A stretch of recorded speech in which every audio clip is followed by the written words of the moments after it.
Welcome to the MindSeed podcast series, Moving Digital Health.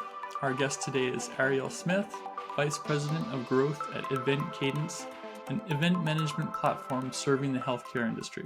Thanks for joining us today, Arielle. Thank you for having me. Could you start off with telling us a bit about your background? Sure. It's kind of a loaded question because I feel like I've bounced around a little bit, but luckily for this podcast enough, I've always kind of stuck within the healthcare and in pharma space.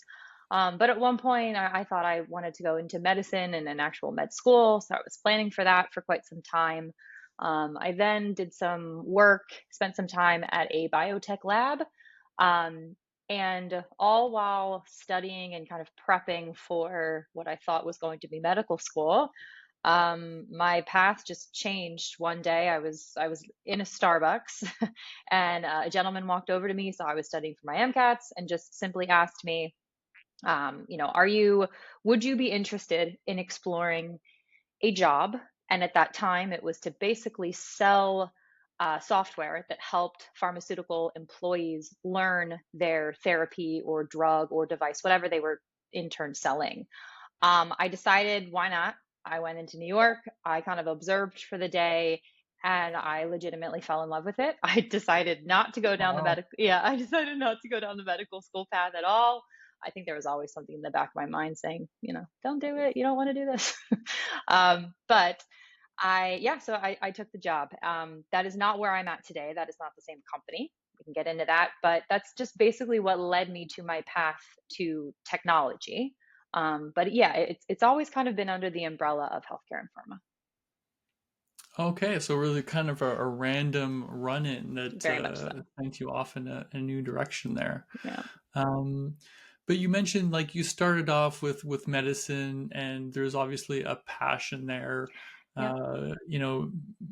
Maybe tell us about like what was it about that really drew you to health. Sure. I mean, everybody typically has that story, and unfortunately for me, I mean, mine's the sadder of the two.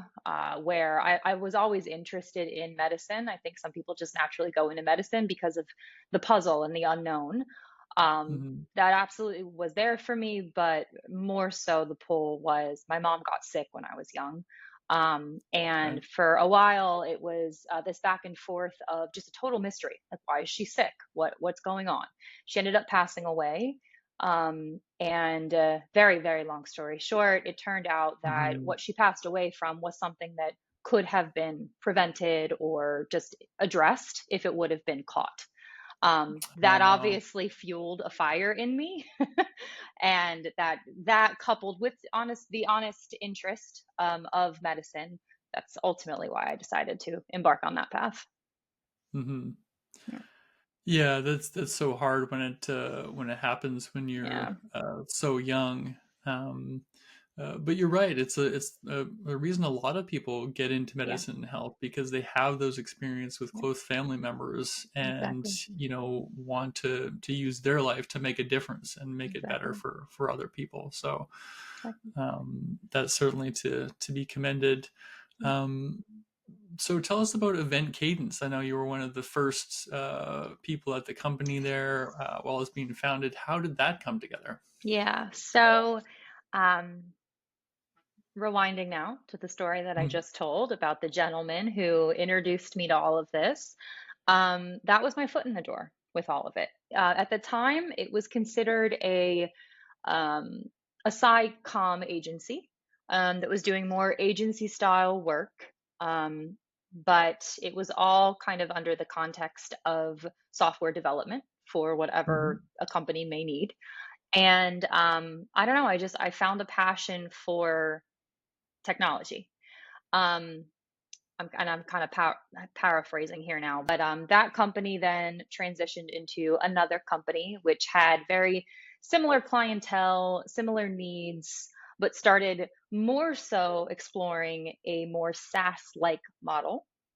And mhm, then that company ultimately folded. With that fold came the opportunity for founders to come in, purchase the code that I had been working with. I was a customer facing representative at the time. I knew the platform very well. Hmm. Co-founder stepped in, bought the code, spun up their own business. And I knew those co-founders from my past experience at those companies. They asked me to be the first customer facing hire. So I was very eager and happy to have that type of role back in my life. So I accepted happily. And that was at this point over 7 years ago, and I've been with the company ever since. Well, excellent. So out of the ashes of one company, Exactly. the best was preserved and able to grow into Mhm. something new, which is amazing. Exactly. We work with a lot of startups and companies of different sizes, Yeah. and it's really hard to see when things don't work out, Yeah. especially for all the developers. So many lines Yes. of code, so much Yes. effort Yep. put into building a product, Yep. and then having that fold and just be put on the shelf is always hard to see. But if it can be Resurrected. reborn Yep. into something else, then Yeah. I was. that's a great outcome. Yeah. So how have things progressed over the years at Event Cadence? Yeah. So I mean, it's it's we were hit right at that time of COVID. So COVID is a very defining moment for us. Hmm. The company was founded just before COVID. I would say 2020, early side of 2017. So we had been around. We had been established for a few years, but we were very, very small. Most of the business at that point that we were conducting was through a partnership of ours, who, through that partnership, we were able to gain traction with the accounts that we have Hmm. today. Hmm. But in those early years, we really only had one, if not two, clients. And in tandem with them, we built this platform that we know today as Event Cadence. And that is why I truly, you know, like to encourage really that we are built on the backbone of healthcare and pharmaceuticals. With that being said, when COVID struck, it's no surprise that big organizations like pharmaceutical companies are no longer traveling for events in person. So, Hmm. with that being said, we took a big, big hit. Up until then, our platform was designed to service the needs for employees who are attending in person Hmm. industry conferences or internal events. And when that took a turn, we felt that immediate, gut wrenching pang of what are we going to do? But we were small, we were limber, and we managed to, spin up a commercial web page and website to really showcase our features in a different way a virtual to make them into a virtual model. Essentially, you can Hmm. still have events, but let's do it online, and here are all the features and functionality that are still applicable for that reason. Well, interestingly enough, we did see that healthcare and pharma for us and our purposes got very sleepy, very slow, but all these other industries started coming to the table. They needed help with their now or then rather virtual events. So we saw Hmm. everything from university events to entertainment events to nonprofits to just really it ran the gamut. And which was great for us, but we actually grew during COVID because we catered to all these other industries that needed the help that were outside of our day to day of pharma. That, of course, lasted for, you know, a year and a half, if not 2 years. And then by 2022, I would say, I then saw the pharma and the healthcare industry really just the pendulum swung the other way. Like they were back full Hmm. force into it. And at that point in time in 2022, we had to make a really hard decision as a company. We had to decide, who do we want to be? What do we want to do? We have been catering to these other industries for so long, and now we're recognizing that our healthcare and pharmaceutical, companies, accounts, partners are back. We need to pick a lane because we were being pulled in many, many, too many, frankly, directions. Um, Hmm. So we decided to move back to healthcare and pharma. I mean, it's how we started. It's what we know. It's what we do best. And it's truly what we're all passionate about. So that leads me now to, of course, today, where we've kind of sunset, if you will, working with those other industries and verticals. We've put our focus back towards healthcare and pharma and really making sure that we're hitting on their needs. So maybe you could talk about the differences in how you healthcare pharma event versus another industry. Like what specifically? How do you cater to healthcare to give them the best experience? Yeah. So great question. Thank you. Um, our our bread and butter when it comes to when you think of like all the different types of events that are out there that frankly any organization could participate in. Our bread and butter is specifically industry conferences for the Hmm. healthcare and pharmaceutical sector. We can also help with internal meetings like sales summits or point of action meetings. We definitely do that. But really, we see the need within the industry space, the industry conference space, rather.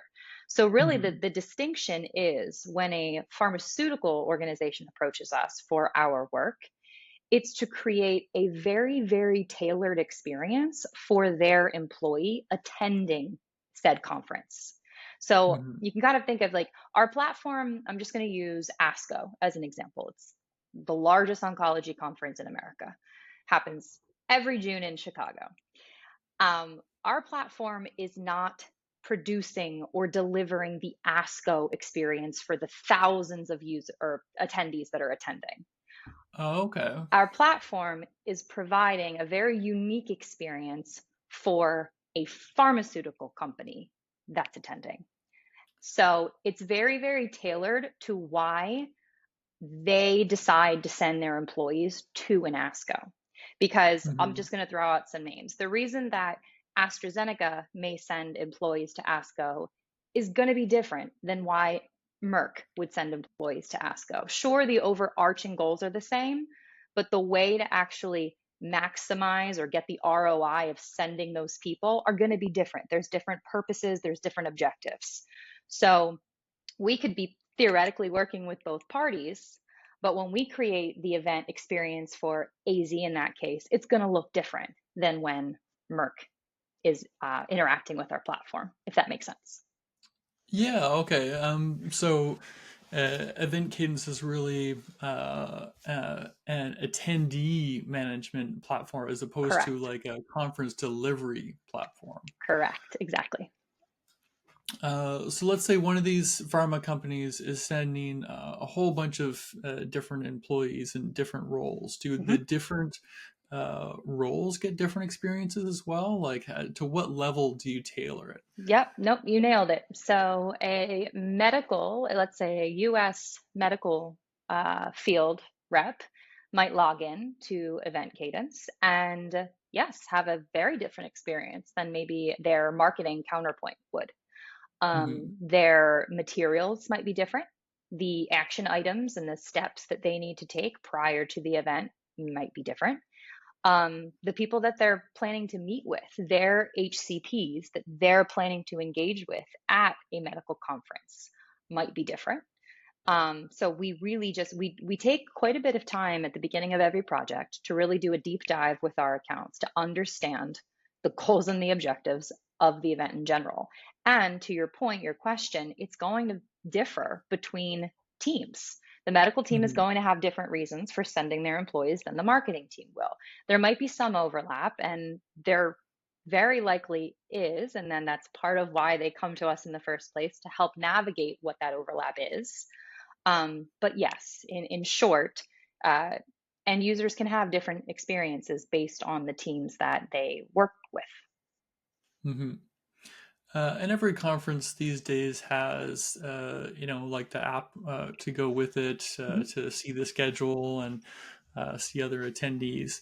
So, do you have to integrate in the back end with each conference to pull in that data to your platform? Yep, exactly. So, um, integrations are, a big buzzword, hot topic in our line of work. We can integrate with many, many different portals and platforms. Again, whatever the needs are, we work through.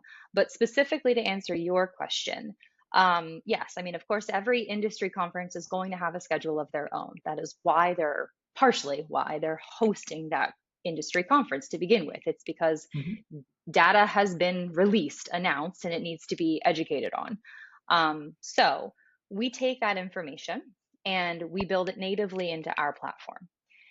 So ASCO will release their schedule. It will be thousands of sessions, and we will take those sessions and we will build them in natively into our platform. Now, when you look at it that way, the ASCO platform in that given moment is identical to ours, right? So, okay, then why have your platform? Well, Mhm. selling plug here, because if I'm going to use AZ again, thanks guys, in the event that an AZ team member accesses the ASCO platform, that app is never going to show that AZ user what is relevant for them, what is relevant for AstraZeneca. Of all the thousands of sessions, what's relevant for AZ? What are the high priorities? What are the medium priorities? Which of those sessions does AZ plan to send a team member to for the write up or debrief purpose of attending in the first place, right? The ASCO app Mhm. is never going to say that. It's not personalized. That's where we come in. So yes, we have the whole ASCO schedule built, but then we're going to work with AZ, or we're going to work with whatever third party planning team they use to do that competitive intelligence.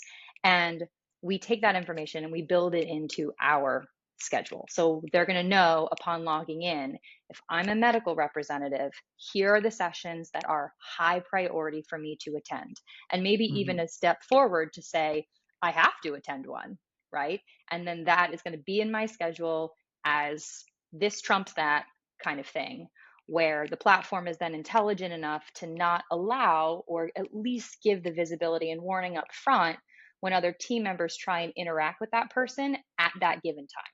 So there's a Mhm. lot of different things swirling around the platform. But again, in the short time we have, I'm trying to go back to it's incredibly personalized for that person and then taking a step out for the organization. For sure. And are you kind of matching individuals with events and schedules, just kind of, based on some general criteria, or is it really like a human, like curated? There's an individual that's going through and kind of hand picking things. Yeah, so great question. Right now, it's the latter. Um, it's either happening in-house within the actual organization. They might have a dedicated role that legitimately goes through all of these sessions and decides based on, other knowledge, of course, what's important. But Hmm. in most times, frankly, what I see when working with accounts is that they'll hire a like SciComm agency that to do that work for them, frankly. Hmm. And then we work with that agency directly to just simply get the information and build the information. There's no um, there's no AI happening, let's say, that is placing people where and making recommendations. It's right now it's very manual. Fair enough. Mhm. Don't have to use AI for everything. So sometimes certainly the human touch is appreciated there. Yeah. Um, so I think everyone kind of struggles with the ROI on conferences. It's really expensive to for travel costs, sending a person over. If you're sending a team over to a conference, it's really expensive. So how are healthcare organizations looking at the ROI, and how does Event Cadence help to measure whether this was worth it? Like, should we go Mhm. back again next year, or maybe skip this one, do something else? Yeah, great question. I love this question. Thank you for asking it. Um, the the biggest way that we help with with the ROI there is it really boils down to engagements with HCPs. Because, I mean, at the end of the day, that is ultimately how these organizations are advancing their business. Yes, it is Mhm. helpful to sit in on a session from a competitor and learn whatever that competitor is willing to share at that given time. Sure, that gives it somewhat of a competitive edge, and you can kind of take that and run with it. But at the end of the day, these industry conferences put so much weight and effort, frankly, around connecting pharmaceutical organizations with HCPs. Um, so, with that being said, these companies will spend hundreds of thousands of dollars to get their people there, put their people up, and pay for meeting room spaces to have these engagements occur. Mhm. Well, how are you measuring that, to your point? So this is in a multitude of ways, but I use the bread and butter term. I'm going to use it again. I'm sorry. But when it comes to actual feature sets with all the features that we offer, again, our bread and butter is really the appointment feature suite. And that is, in the most simplest terms, connecting a pharmaceutical employee or a healthcare organizational employee with an external HCP. They use our platform to communicate with their HCPs, schedule meetings with their HCPs, and then track those engagements over time. So, in a way, it's a little CRM like. Mhm. But we also, there are different, slightly different space at the same time. Point being is a lot of these companies are, well, not all of them, frankly, are going to be interested in, okay, of all of the meeting rooms that we rented, of all of the theoretical times that we had to engage with our HCPs, what happened? What did it look like? Right? Mhm. Who met with who? How often was the room utilized? Who actually showed up to the meeting? And what was actually discussed?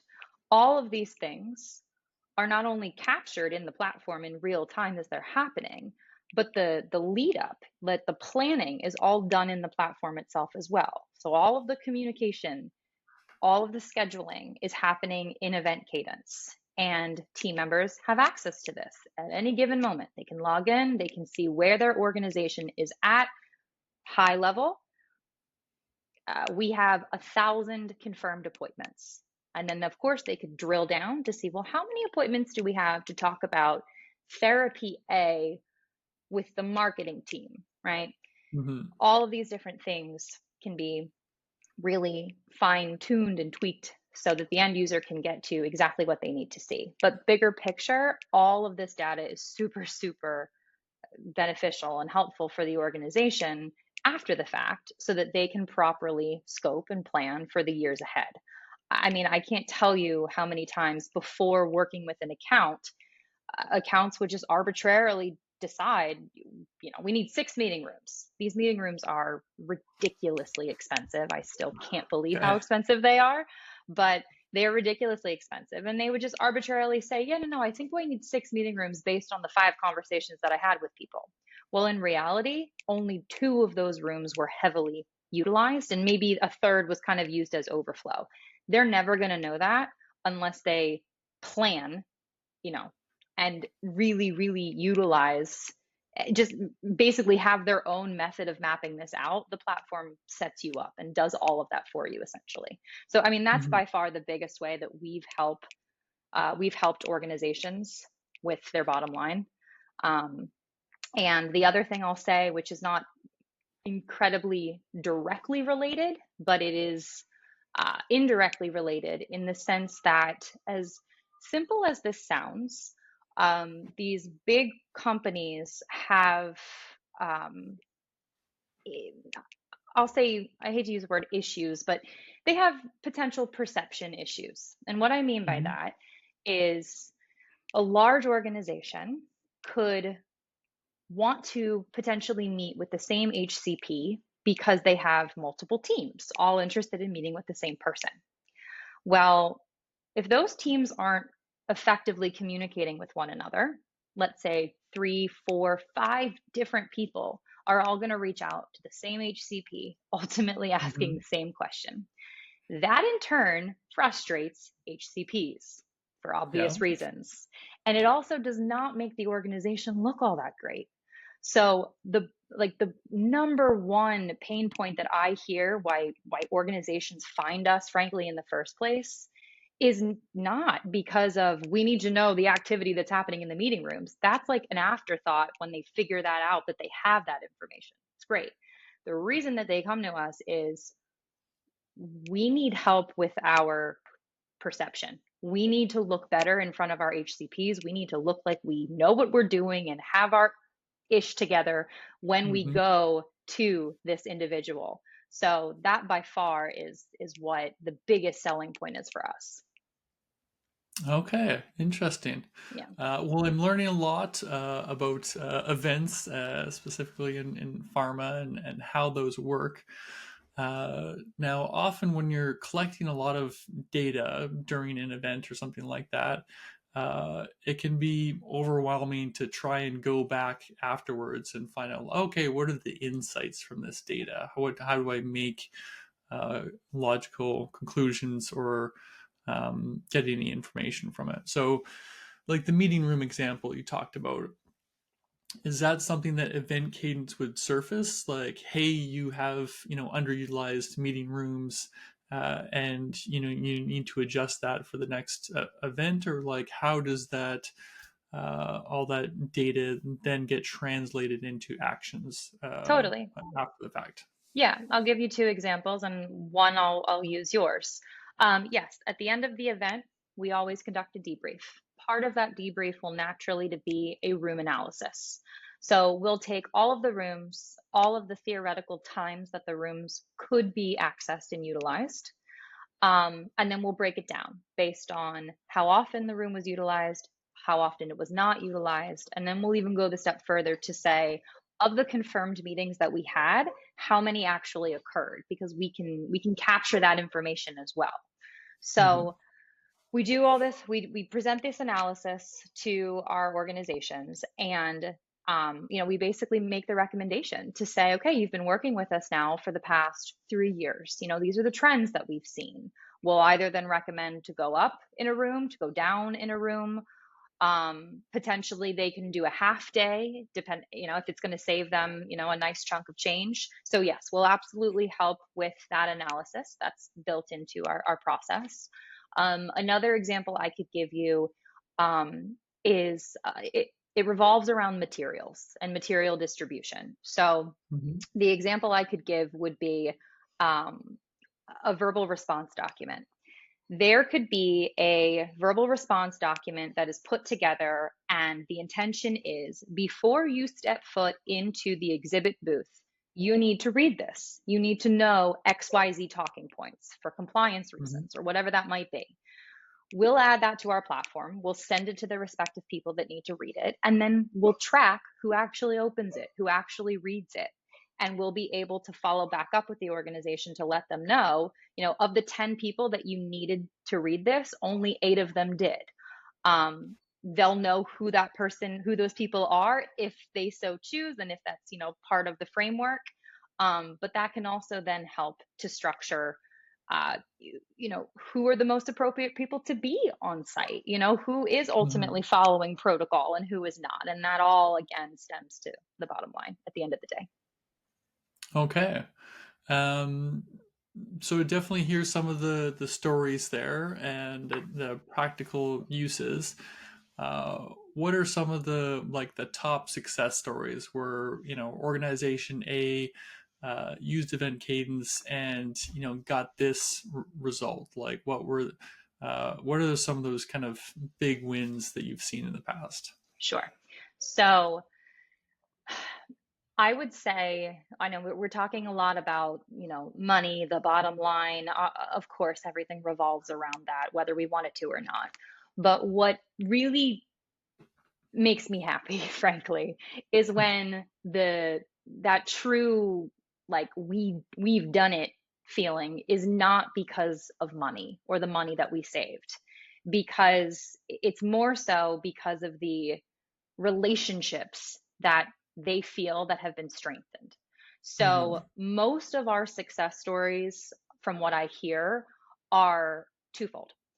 One It's very, very positive remarks from the HCP back to the organization to say, thank you for respecting my time. As easy, Yeah, that's a big one. it's a big one. And that Yeah. goes so far with these organizations, which then gets back to us, which is why I'm saying that makes me really happy because it's not necessarily money related. It's strengthening the relationship, which makes me very happy. So, Mhm. thank you for respecting my time. Thank you ultimately, for having your ducks in a row, approaching me with very clear reasons and having the conversation in a very outlined, clear fashion. Um, when will sometimes conduct surveys at the end, we'll send them to the HCPs, and when those companies get high ratings back from the HCPs, it's like, we couldn't have done our job any better. So that's Mhm. awesome for us. The other uh, answer that I'd like to give you is going to be down to uh, efficiency and time. Another big win for us is when we hear from our end users that we saved them time. And a big way of doing this is, again, going back to the HCP scheduling functionality that we have. We've built a feature that ultimately allows them to send their HCP an invite, and that invite is going to query a bunch of dates and times, all while looking on the back end at certain criteria. What are the rooms that Mhm. are available in that moment? What are the required people who are the required people that have to be there? It's then going to query Outlook at the same time it's querying Event Cadence. So there's all these things happening in the background that saves a lot of time than just going back and forth. Can you meet at 10? Oh no, that's already taken. Okay, what about 11? Like all of that back and forthness is saved within minutes with what Mhm. we've helped to build and establish. And our end users love it because they just feel like their job has been made so much easier where they don't feel like they're playing admin and they can actually get back to doing what they were hired to do, which is Mhm. also a really nice thing to hear. Excellent. Yeah. So you must work very closely with the organizations putting on the conference Mhm. because you need that level of technical integration. And also, if there's any changes, like you must be, updating things on the fly. Yeah. Um, you know, talk about some of the relationships you built with the conference providers. Yeah. So, interestingly enough, our closer relationships are really with um, agency partners who will also offer HCP scheduling services. We also Okay. we offer that too. It's an arm, but we have partners that will also provide that if they let's put it this way. They see the platform and they're like, yes, we need to use this. So the organization might use our software, but they may already have their agency that they want to perform the HCP engagement scheduling. So we work very well with agencies like that. Hmm. But we also, and probably more so, partner very closely with logistics companies. So these big logistics companies are ultimately the companies responsible for coordinating everything when an account like a Merck attends ASCO. They're booking the Right. flights, they're booking the hotels, they're booking the rooms, they're making sure all the people need to be where they need to be and when they need to be there. And then for compliance reasons, they're reporting it all back. Hmm. We work very closely with them because they use our software, frankly, and I haven't noted this, but they use our software differently, I'm sure you can imagine, than a pharma end user would use it. They're using it more for the logistics arm of their business and what they do. So we partner very closely with big logistic companies because we're adjacent to one another, if you Hmm. will. But we've just naturally found, servicing and working with the pharmaceutical companies themselves. We've just naturally found this symbiotic relationship with logistic companies. So I would say by far it's the logistic companies that we are the closest with. Okay. Yeah. Interesting. And then are there any like big upcoming events that you're really focused on or gearing up for right now? Yeah, so when we first got started, we just interestingly enough got into the oncology space. I'm very excited and happy to say that in the past couple years, we've started working with other spaces within, just the healthcare and pharmaceutical industry in general. But I'm saying all of this because an upcoming event that we're working on is ESMO. It is the European version of the ASCO that I was referencing earlier. It Okay. happens in Europe every year. It's the largest oncology conference, and we are very much gearing up for that. We have quite a few accounts that we will be working with this year at ESMO. But I'm alluding to the fact that we're starting to work with other spaces, other therapies, other tumor areas, which is very, very exciting. So throughout the rest of this year and then definitely into 2025, we're starting to explore different industry conferences that we've never really been a part of before. So, Mhm. like things like our spaces like neurology, um, eye care. Uh, yeah, so I'm excited. I'm excited to see what that looks like. Very exciting. Well, it's been very interesting to learn about your specific niche of the healthcare industry. There's so many different companies, different organizations that help the whole machine work and progress and evolve, help the relationships happen. And yeah, so it's really interesting and great to hear your story. Thank you. Appreciate it. Thanks to everyone else who's listening to the Moving Digital Health podcast. If you enjoyed the conversation, please go to movingdigitalhealth.com to subscribe to the MindC newsletter and be notified about future episodes. Thank you.